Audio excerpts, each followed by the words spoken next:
And across the fence, Vermont farmers are in the classroom to learn more about improving water quality. And with town meeting just around the corner, we'll learn how local town officials and officers are getting the training and education they need to do their jobs. Good afternoon, everyone, and thank you for choosing Across the Fence. I'm Will Michael in for Judy Simpson. Town meeting day is just 3 weeks away, and for all of us, it's a day to have our say in the election of town and city officials, from the select board and town clerk to the planners, listers, and others who carry out town and city business. For those officials, UVM Extension and its partners offer town officer education conferences. And to find out more, I'm joined by Brissette Flores, who is the state coordinator of the town officer education conferences. Good afternoon. Thanks for being with us. Now, Brissette, what is a town officer education conference?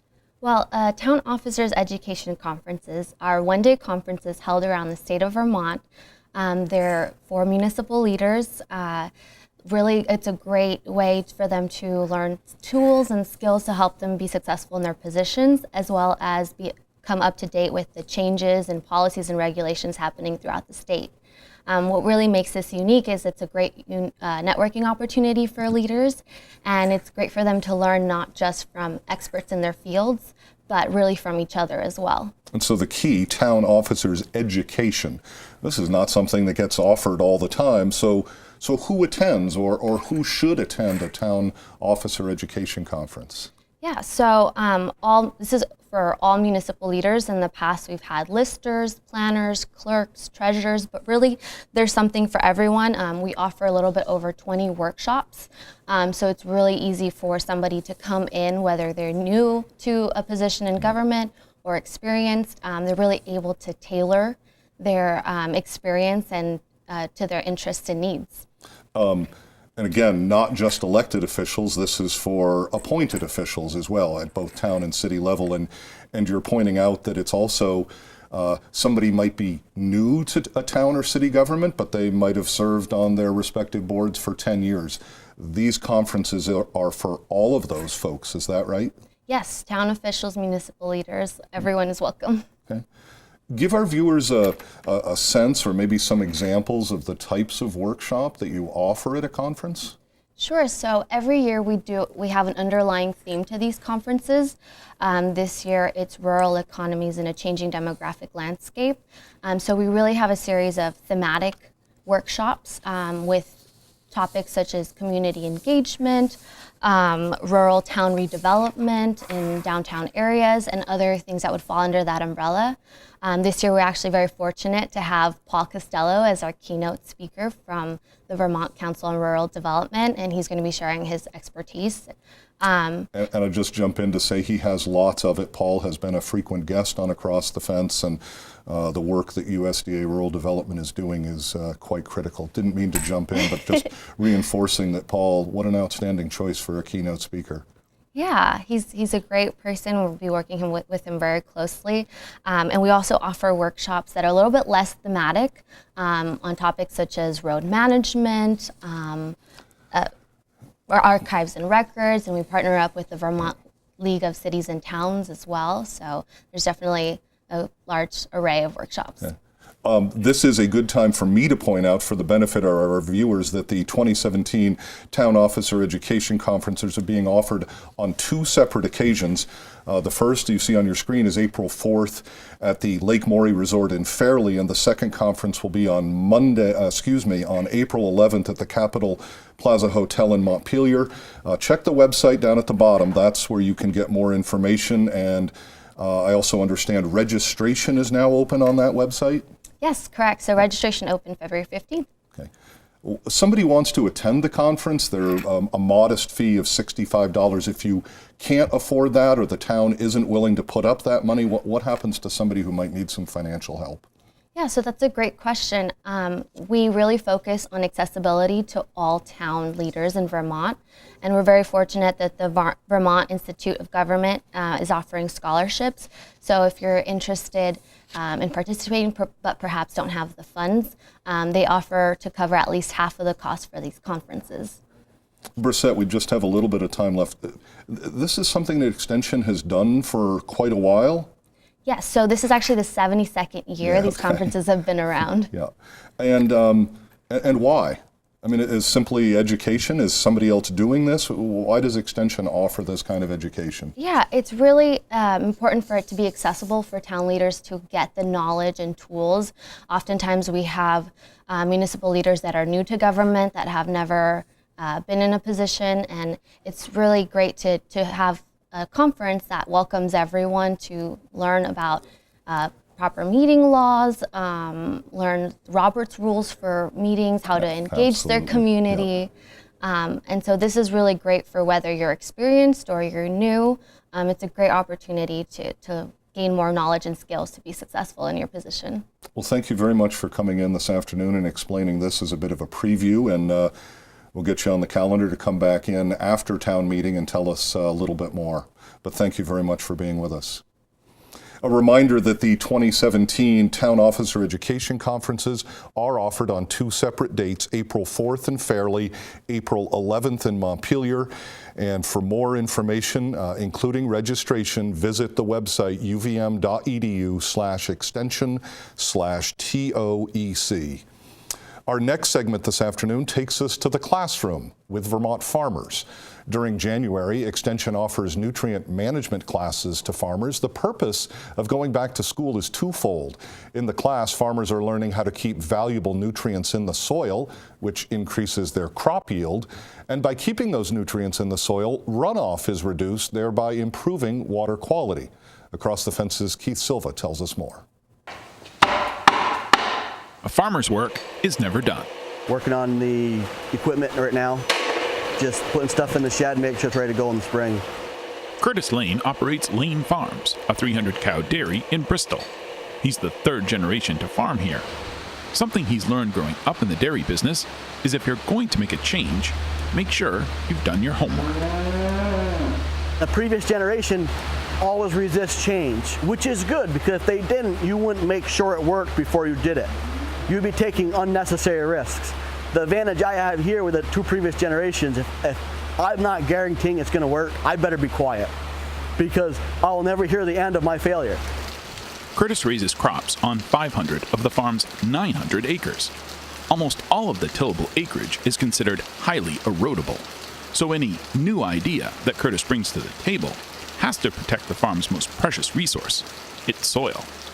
We all knew we didn't want any of our nutrients to run off because we're paying for them or we're applying them. There's a cost associated with putting them in.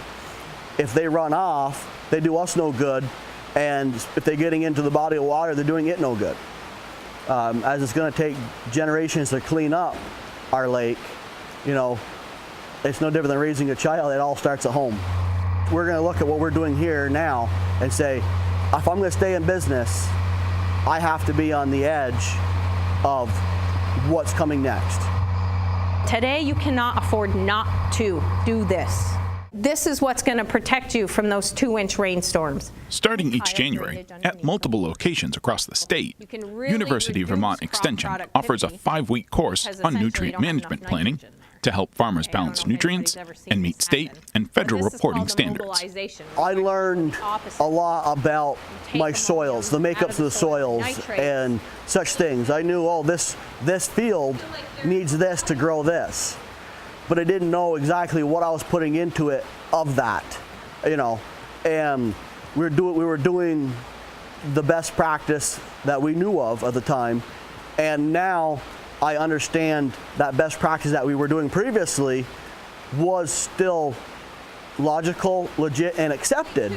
But now if somebody asks me, why are you putting that on that land, I can tell them that it has so many pounds of nitrogen or phosphorus, whatever, and the crop needs this in the soil to remove it. So how do we actually go from this to this? Any ideas? In addition to getting a crash course in soil science, participants develop a nutrient management plan, or NMP, that's tailored to their farm. Heather Darby is a UVM Extension agronomist. Increasing the drainage of your soil. Taking the initiative to write, for a farmer to write their own nutrient management plan is a huge time investment and also a huge responsibility.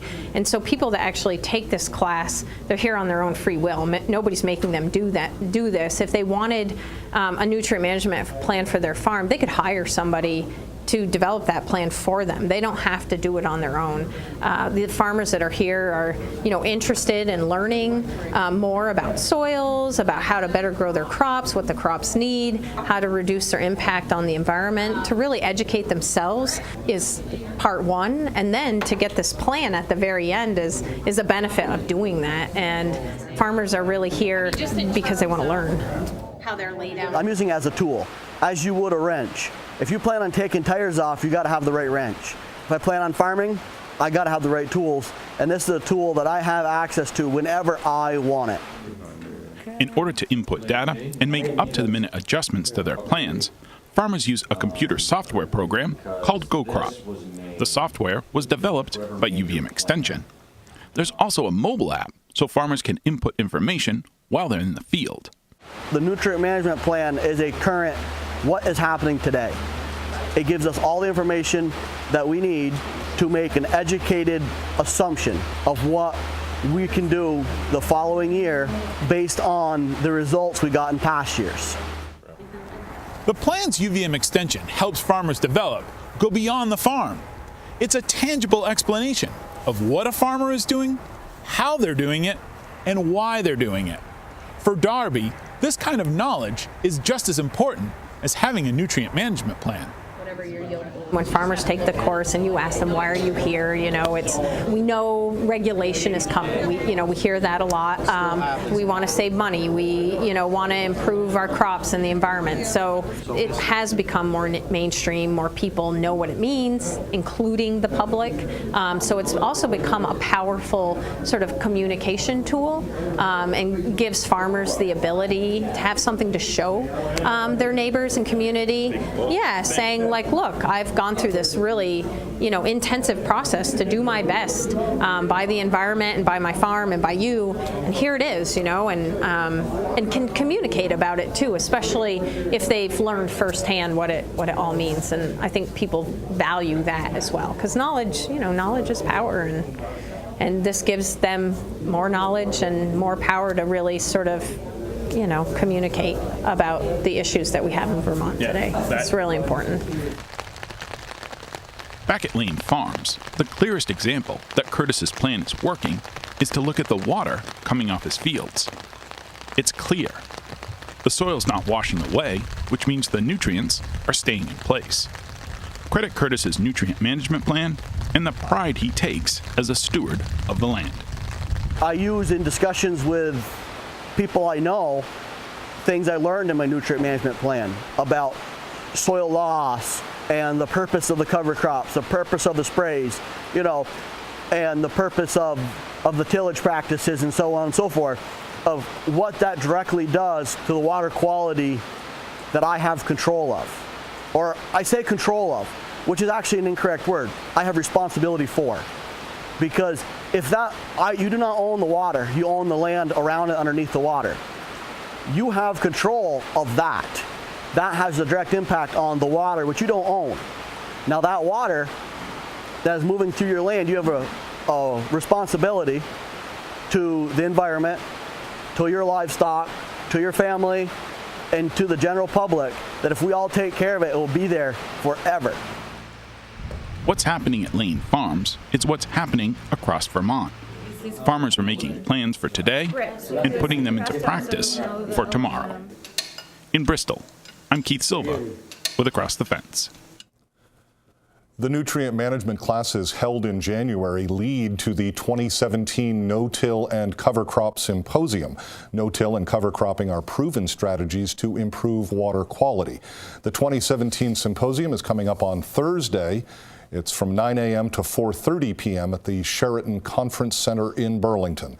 There are specific workshops that will highlight the research on no-till and cover cropping practices, as well as manure management. In addition to experts from UVM, the symposium includes farmers from Vermont and northern New York and guest speakers from Penn State University. That is our program for today. We know you have choices, so thanks for choosing us. I'm Will Michael, inviting you to join us back here each weekday afternoon for another visit Across the Fence.